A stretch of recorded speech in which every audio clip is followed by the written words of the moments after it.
Less than a month ago, the New York Times published a commentary on Muhammad Yunus's new book, Building Social Business, a new kind of capitalism that serves humanity's most pressing needs. The commentary pointed out that at first blush, it might seem surprising that a financier from a small, impoverished country would win the world's most prestigious award, the Nobel Peace Prize. But upon review, Dr. Yunus's founding of the Grameen Bank of Bangladesh and his invention of the concept of microfinance, the practice of lending small amounts of money to the poor, was quite revolutionary. As the Times account put it, until then, bankers figured that such borrowers were worthy of neither credit nor trust. Along came Dr. Yunus, who demonstrated that lending to the needy can be a profitable business and more can transform lives. In the 2006 Nobel lecture, Yunus linked the pursuit of peace to the imperatives of economic development. Quote, "The frustration, hostility, and anger generated by poverty cannot sustain peace in any society," he said. "We must find ways to provide opportunities for people to lead decent lives." In the case of Bangladesh, as in most other developing nations, a majority of those living in poverty are women. In order to address this inequity, the Grameen Bank has focused much of its resources toward channeling credit directly toward women. Of their 8 million borrowers, 97% are women, providing those women ownership of assets and the chance to lift themselves and their families out of poverty has been his proud distinction. Born in the seaport city of Chittagong, Professor Yunus studied at Dhaka University in Bangladesh, then received a Fulbright to the United States, where he studied and took a PhD in economics at Vanderbilt. He then began a career as an American academic, and that is the road not taken for you.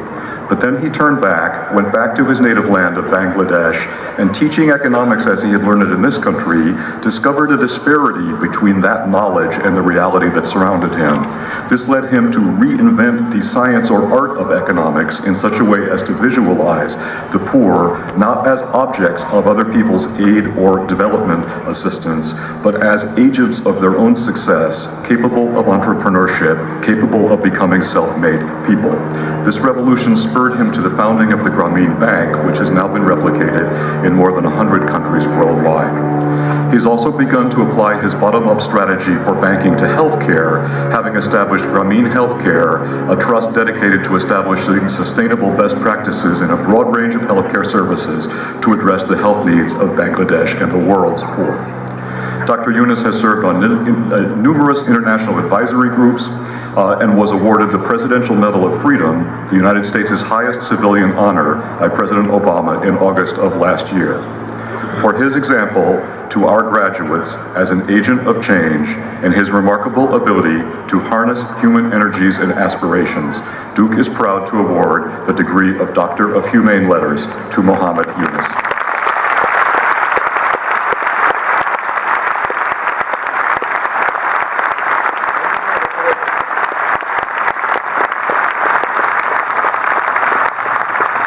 And now please join me in welcoming Muhammad Yunus as our commencement speaker.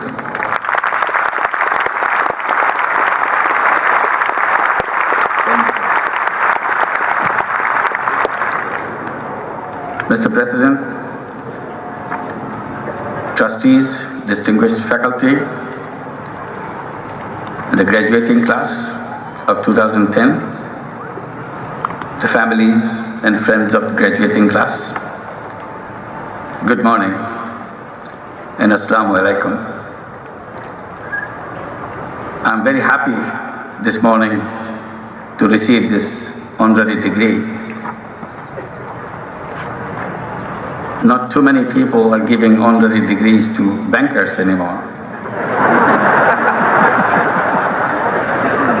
So thank you for making this exception for me. And also thank you, Duke University, for making me feel at home by creating this weather for me. I feel very good. And congratulations to the graduating class. You are a lucky generation.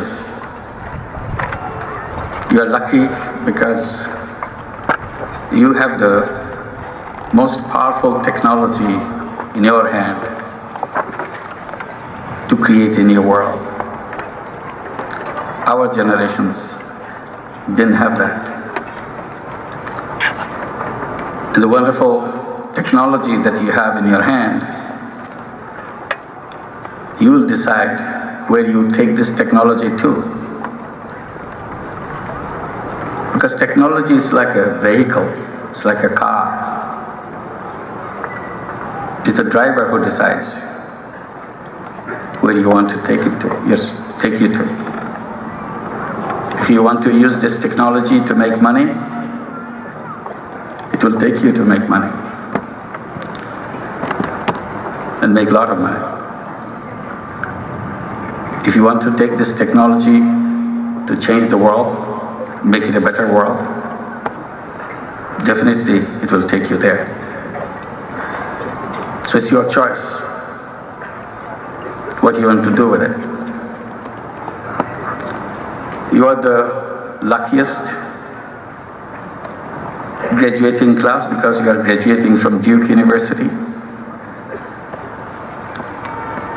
And you are the brightest because you are graduates from Duke University. But imagine, or remember, all the millions of young people all around the world were not as lucky as you are. They couldn't even go to school.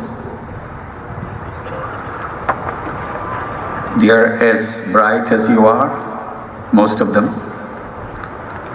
They'll be as creative as anybody anywhere, but they never had the opportunity to go to even to school. So that's a challenge, how we make that happen, that nobody in the world is deprived, deprived from the education, so that they can discover themselves, discover their worth. With the given technology that we have now, I've been talking about for a long time, that we have the capability now to create the digital Aladdin's lamp. And that Aladdin lamp will be in the hands of the poorest women in Bangladesh or elsewhere. She will just touch the Aladdin's lamp and the digital genie will come out of it and say, what can I do for you? And any problem she has can be resolved by the help of the digital genie. We have the digital genie in our hand right now, but the poor woman doesn't have it yet. That's the challenge we have, how to bring it happen, bring it to them. If we had that digital genie with the touch screen on that, on the digital lamp, nobody in the world should be illiterate anymore. It will be so much fun to learn, just playing around with that little gadget one has. That little gadget, the Aladdin's lamp, will become the friend, philosopher, and guide for everybody around the world to overcome whatever shortcoming or difficulty he or she started with. And you have just heard about my work creating Grameen Bank. And when I went back to Bangladesh teaching economics, I had no idea that I'll someday get involved with banking. I had no idea about banking. I didn't know any learning about banking. But circumstances forced me into it. And since I didn't know anything about banking, that became a big help for me. I didn't have to follow their rules. I just look at with my bare eyes and saw whatever is there and try to respond to those problems that I saw. And created a banking system which now looks like exactly the opposite of what the conventional banks do.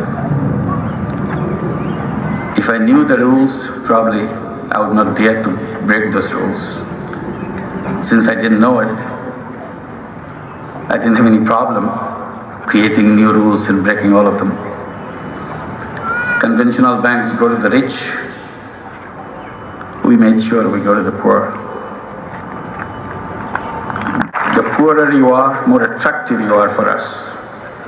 If you are the poorest, we kind of celebrate that we found you. And it's our job to help find resources for you so that you can change your life. And we created a bank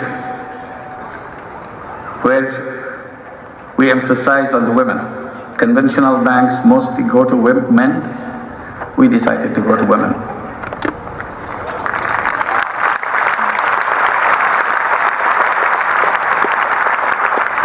It changed their life, it changed their family, it changed the country. Most dramatic thing that happened in Bangladesh in the last 25 years, any visitor to Bangladesh will tell you, it is the empowerment of women. The status of women has changed so differently right now than it was 25 years back. One after another, you see the differences that it made to people's life in the whole society. And we created a bank, unlike conventional banks, which are owned by the rich. We made Grameen Bank owned by the poor and owned by the poor women. So all the borrowers of Grameen Bank own the bank. Unlike the traditional way of thinking that you have to bring donations, assistance from the government to run something for the poor people, we defied that. We created a bank which runs by its own money. We just take deposits, just like any other bank, and lend that money to the poor women. We lend out over $100 million a month, and all this money comes from the deposits of the bank. And the bank makes profit. Profit goes back to the borrowers as dividend because they own the bank. We concentrated on the children of the families of Grameen Bank. We wanted to make sure they do not remain illiterate like their parents, who are totally illiterate. We made sure all the children go to school. And we're very happy that we succeeded in that. And then we saw streams of these children going up the ladder in the education and coming to higher education. We gave them education loans to continue with higher education. So we have thousands and thousands of students in medical schools, engineering schools, universities all around the country. Many of them have completed their PhDs.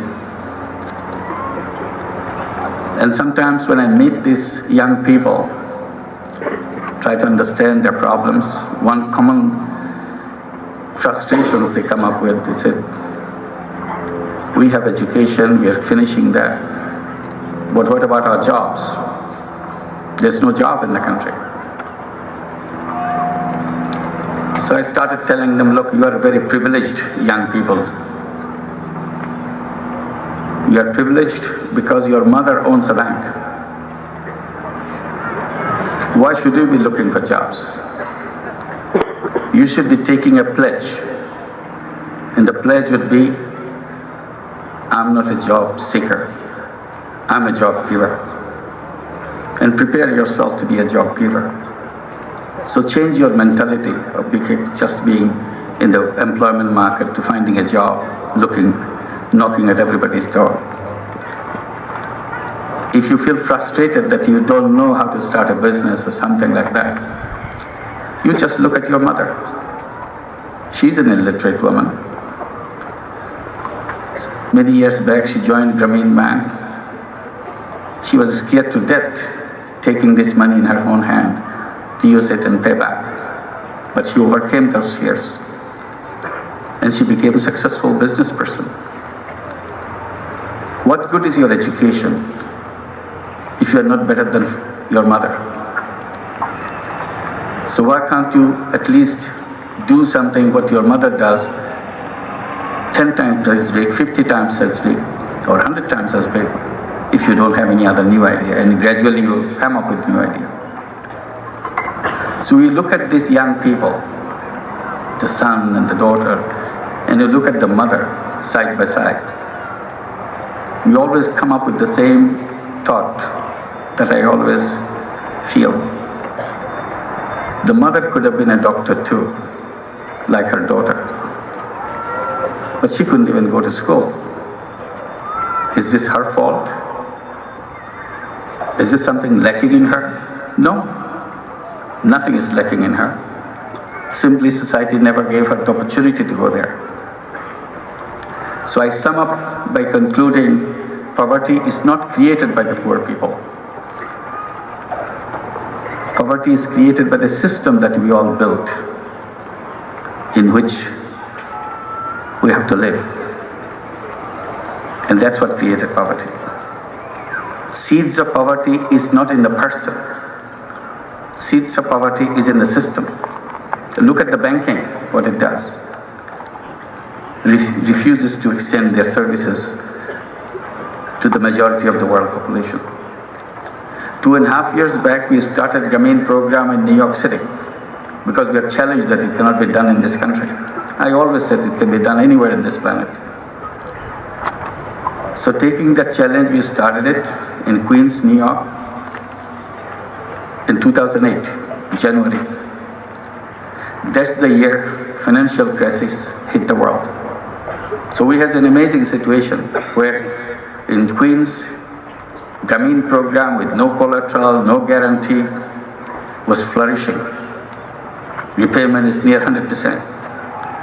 On the other side of the street, big banks are collapsing. These big banks told me back in 1976, banks cannot lend money to the poor because they are not creditworthy. So I started asking people in New York, can you tell me who are creditworthy now?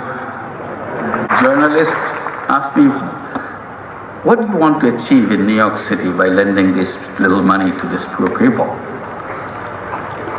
I said, I just have one idea. I hope I can succeed in doing that. If you succeed in New York City, I hope you do, then there will be no payday loans in New York City. All these payday loans will be done, finished, with 1,000% interest, 1,500% interest. I said, we are looking for a day when there will be no pawn shops in New York City. There will be no check cashing company in the New York City. It became successful. We have opened a branch in Manhattan and Brooklyn, another branch in Brooklyn. This year we'll be starting in Washington, D.C. and San Francisco. And I'm very happy the credit union of North Carolina is helping us in getting a credit union license so that we can take deposits and lend money. We're very grateful to them.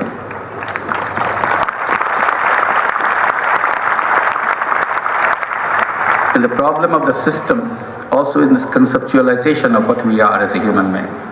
In business, human beings are conceptualized as a money-making machines. Business means business to make money, nothing else. And on top of it, you have to maximize profit. I said, human beings are not one-dimensional being. Human being is a multi-dimensional being. They are not just money-making machines. If we can interpret the true human being within the framework of economic theory, then the world will be very different. So I'm suggesting that we create another kind of business. The existing business is built on the selfishness of human being. Everything is for me, nothing for others. But there is selflessness in all human beings. Every human being has this quality. And we create a business on the basis of selflessness. Everything is for others, nothing for me. And we can do both. We have options now as young people graduating. You'll be coming up with the idea, what do I do? Do I work for a profit-making company or do I work for a social business? Or do I create a social business or do I create a profit-making business? It's up to us to decide. It's an option.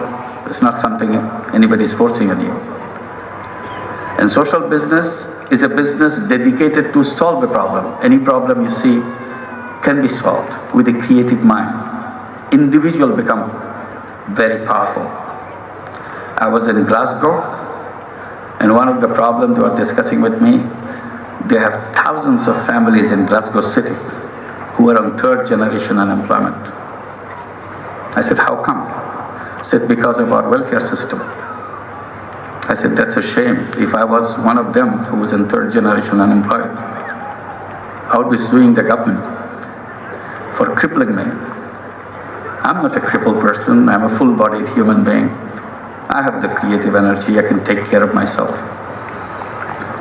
So in the discussion, we decided to start social businesses to get unemployed people who are in generations remain unemployed, to get them